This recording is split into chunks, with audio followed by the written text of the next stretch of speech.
Assalamualaikum warahmatullahi wabarakatuh. Kami dari kelompok 1 akan menyampaikan video pembelajaran kami tentang linear programming metode grafik. Pendahuluan. Linear programming adalah suatu teknis matematika yang dirancang untuk membantu manajer dalam merencanakan, membuat keputusan dalam mengalokasikan sumber daya yang terbatas untuk mencapai tujuan perusahaan. Tujuan perusahaan pada umumnya adalah memaksimalisasi keuntungan. Namun karena terbatasnya sumber daya, maka dapat juga perusahaan meminimalkan biaya. Linear programming dengan metode grafik. A. Formulasi masalah. Metode grafik hanya bisa digunakan untuk menyelesaikan permasalahan di mana hanya terdapat dua variabel keputusan. Untuk menyelesaikan permasalahan tersebut, langkah pertama yang harus dilakukan adalah memformulasikan permasalahan yang ada ke dalam bukti linear. Programming LP. Langkah-langkah dalam formulasi permasalahan adalah 1. Pahamilah secara menyeluruh permasalahan manajerial yang dihadapi. 2. Identifikasikan tujuan dan kendalanya. 3.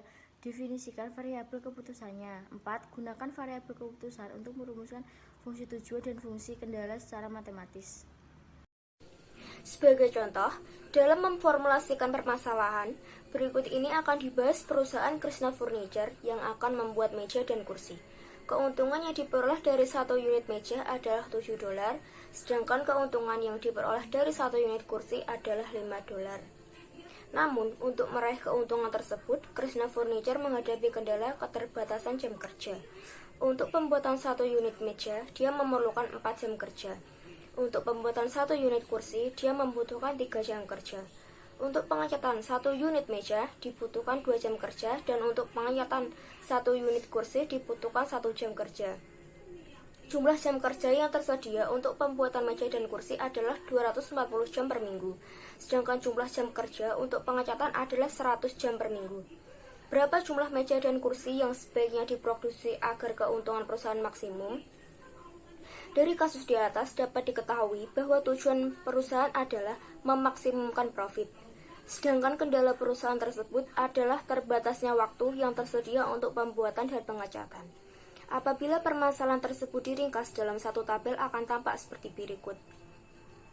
Pembuatan 4 meja dan 2 kursi, waktu yang tersedia per minggu adalah 240. Sedangkan untuk pengecatan, 2 meja dan 1 kursi adalah 100. Profit per unit untuk meja 7 dan untuk kursi 5. Mengingat produk yang akan dihasilkan adalah meja dan kursi, maka dalam rangka memaksimumkan profit, perusahaan harus memutuskan berapa jumlah meja dan kursi yang sebaiknya diproduksi. Dengan demikian, kasus ini yang merupakan variabel keputusan adalah meja, X1 dan kursi X2. Setelah kita mendefinisikan variabel keputusan, maka langkah selanjutnya adalah menuliskan secara matematis fungsi tujuan dan fungsi kendala. 1. Fungsi tujuan. Tujuan perusahaan adalah maksimisasi keuntungan, sehingga kita dapat menuliskan fungsi tujuan sebagai berikut. P sama dengan $7 dikali jumlah meja yang diproduksi ditambah $5 dikali jumlah kursi yang diproduksi. Atau secara matematis dapat dituliskan maksimisasi Z sama dengan $7 dikali 1 ditambah $5 dikali 2. 2. Fungsi kendala. Berkaitan dengan sumber daya yang digunakan, perusahaan tidak bisa memperkirakan secara tepat kebutuhan sumber daya yang digunakan untuk mencapai keuntungan tertentu. Biasanya, perusahaan menyediakan sumber daya tertentu yang merupakan kebutuhan minimum atau maksimum. Kondisi seperti ini secara matematis diungkapkan dengan pertidaksamaan. Kendala yang pertama adalah waktu yang tersedia di departemen pembuatan. Total waktu yang diperlukan untuk pembuatan X1 atau meja, di mana untuk membuat 1 unit meja diperlukan waktu 4 jam kerja, dan untuk pembuatan X2 atau kursi, di mana untuk membuat 1 unit kursi diperlukan waktu 3 jam kerja adalah 240 jam. Kalimat ini bisa dirumuskan dalam pertidaksamaan matematis menjadi 4X1 plus 3X2 kurang dari sama dengan 240. Baik, saya Dwi Janustiani ingin melanjutkan materi dari teman saya. Seperti halnya pada kendala yang pertama, maka kendala yang kedua dapat diketahui bahwa total waktu yang diperlukan untuk pengecatan X1 atau meja, di mana untuk mengecat 1 unit meja diperlukan waktu 2 jam kerja.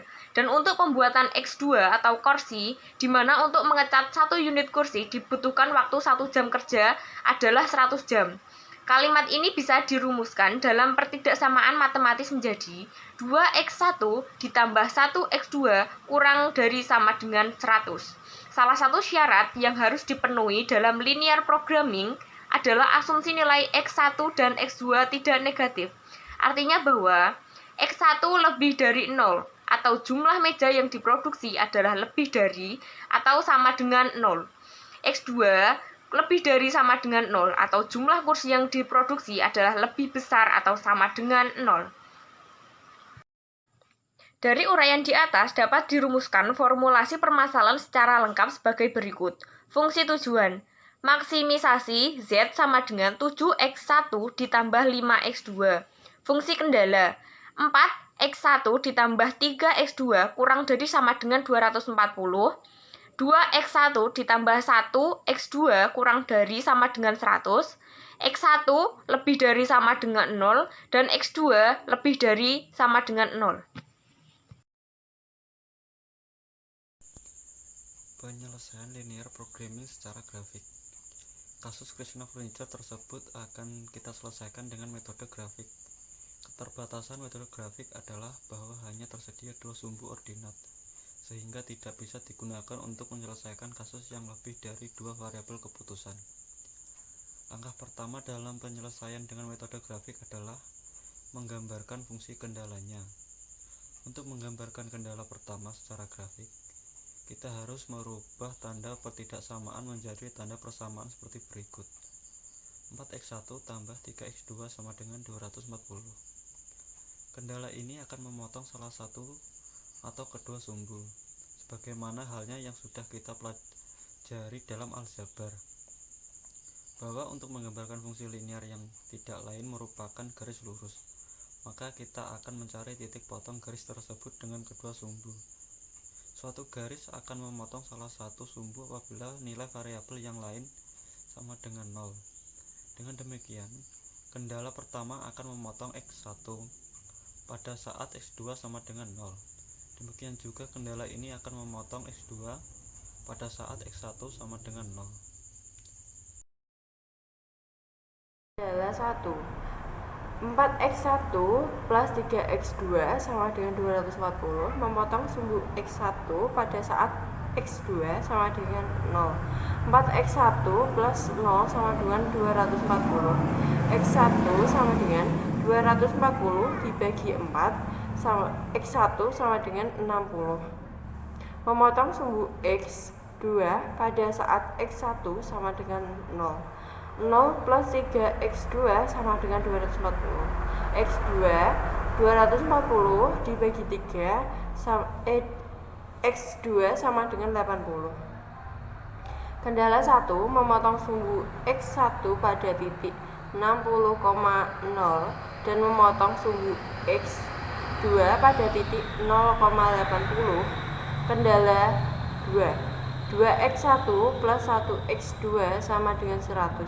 Memotong sumbu x1 pada saat x2 sama dengan 0. 2x1 plus 0 sama dengan 100. x1 100 dibagi 2, x1 sama dengan 50. Memotong sumbu x2 pada saat x1 sama dengan 0. 0 plus x2 sama dengan 100. x2 sama dengan 100. Bisa dilihat pada gambar berikutnya.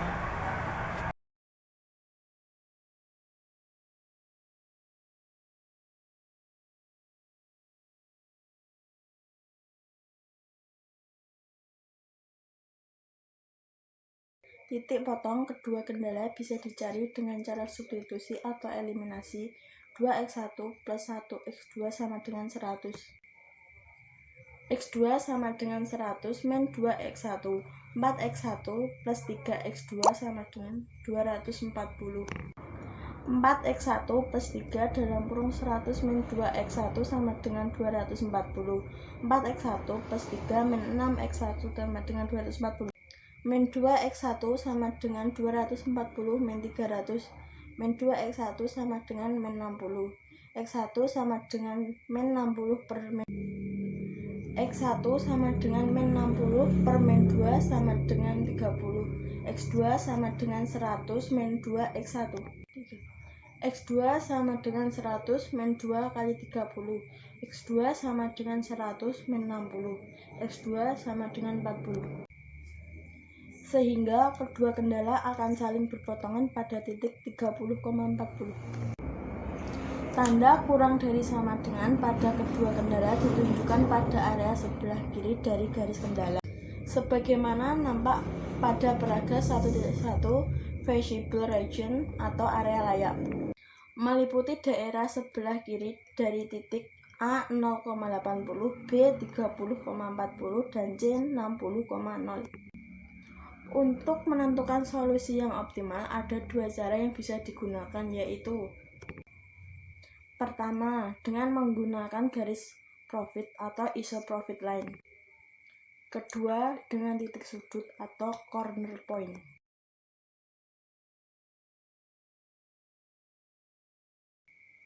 Penyelesaian dengan menggunakan garis profit adalah penyelesaian dengan menggambarkan fungsi tujuan.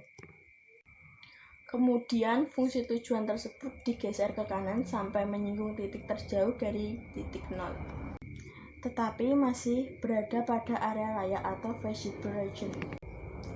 Untuk menggambarkan garis profit, kita mengganti nilai Z dengan sembarang nilai yang mudah dibagi oleh koefisien pada fungsi profit. Pada kasus ini, angka yang mudah dibagi angka 7 atau koefisien X1 dan koefisien X2 adalah 35. Sehingga fungsi tujuan menjadi 35 sama dengan 7X1 plus 5X2. Garis ini akan memotong sumbu X1 pada titik 5,0 dan memotong sumbu X2 pada titik 0,7. Dari peraga 1.2 dapat dilihat bahwa isoprofit line menyinggung titik B yang merupakan titik terjauh dari titik 0. Titik B ini merupakan titik optimal untuk mengetahui berapa nilai X1 dan X2 serta nilai Z pada titik B tersebut. Kita mencari titik potong antara kendala 1 dan kendala 2 atau karena titik B merupakan titik potong antara kendala 1 dan kendala 2. Alhamdulillah. Dengan menggunakan eliminasi atau substitusi diperoleh nilai X1 sama dengan 30, X2 sama dengan 40, dan Z sama dengan 410. Dari hasil perhitungan tersebut, maka dapat disimpulkan bahwa keputusan perusahaan yang akan memberikan profit maksimal adalah produksi X1 sebanyak 30 unit, X2 sebanyak 40 unit. Dan perusahaan akan memperoleh profit sebesar 410. Selanjutnya akan dipresentasikan oleh rekan saya. Ya, di sini saya akan melanjutkan presentasi dari Vera Octaviana kepada paragraf 1.2. Profit line bisa digambarkan dari profit line seperti ini grafiknya dengan X2 dan X1. Ya, bisa dibaca sendiri, ada gambarnya juga. Kita lanjutkan ke slide berikutnya, yaitu tentang penyelesaian dengan menggunakan titik sudut, corner point. Artinya kita harus mencari nilai tertinggi dari titik-titik yang berada pada area layak feasible region. Dari paragraf 1 dapat dilihat bahwa ada 4 titik yang membatasi area layak, yaitu titik 0, 0,0 atau A 0,80 atau B 30,40 dan C 50,0. Satu keuntungan pada titik 0,00 adalah 7 kali 0 plus 5 kali 0 sama dengan 0. Keuntungan pada titik A 8/80 adalah 7 kali 0 ditambah 5 kali 80 sama dengan 400. Keuntungan pada titik B 30, titik 2 40 adalah 7 kali 30 tambah 5 kali 40 sama dengan 410. Keuntungan pada titik C 50 titik 20 adalah 7 kali 50 atau plus ditambah 5 kali 0 sama dengan 350. Karena keuntungan tertinggi jatuh pada titik B, maka sebaiknya perusahaan memproduksi meja sebanyak 30 unit dan kursi sebanyak 40 unit, dan perusahaan memperoleh keuntungan optimal sebesar 410. Ya, demikian presentasi dari saya. Saya ucapkan terima kasih dari kelompok kami. Terima kasih.